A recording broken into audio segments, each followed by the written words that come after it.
पाणनि जे जेके हिते जेके मलाह हूंदा हुआ उन्हनि जा जेके घर हूंदा हुआ उहे ॿेड़ियुनि ते हूंदा हुआ ऐं हज़ार ॿेड़ियूं हूंदियूं हुयूं उहे उन्हनि ॿेड़ियुनि में उन्हनि जा ॻोठ सॼा वेंदा हुआ ऐं हुननि जी पूरी ज़िंदगी जी जेका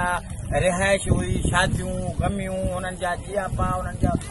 जेके ख़ुशियूं हुयूं या उहे सभु उन्हनि ॿेड़ियुनि ते ई माना उहे रस्मूं अदा कयूं वेंदियूं हुयूं ऐं उहे ॿेड़ियुनि में हिननि जो गुज़र सफ़र हूंदो हो उन्हनि जो अचणु वञणु शिकार ॿेड़ियुनि ते हूंदो हो। बदकिस्मती आहे जॾहिं खां वठी ॾंड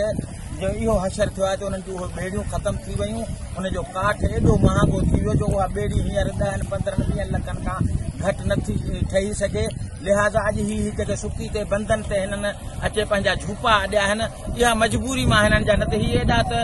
हिकिड़ा माना शऊर ऐं परदेदार माण्हू हूंदा जेके हिननि वटि को ॿाहिरियों माण्हू लंघी न वेंदो सवाइ कंहिं महिमान खे जॾहिं ही पाण लख इज़तूं ॾींदा हुआ उनजो आदर भाव कंदा हुआ उनजूं महिमानियूं झलींदा हुआ। अॼु ही पाण उन मानी गभे जे लाइ परेशान आहिनि ऐं को माण्हू कोन्हे जेको हिननि खां अॼु उहो पुछे हिननि जी महिमान नवाज़ी जो फर्ज़ अदा करे जेको आहे सो ही मंछर जा कारण आहिनि ऐं मंछर जी ही सितम ज़रीफ़ी चइजे जे ही सिंध में आहे जेकॾहिं दुनिया जे कंहिं ॿिए मुल्क में हुजे हा त शायदि ईअं न थिए हा अॼु जेको आहे।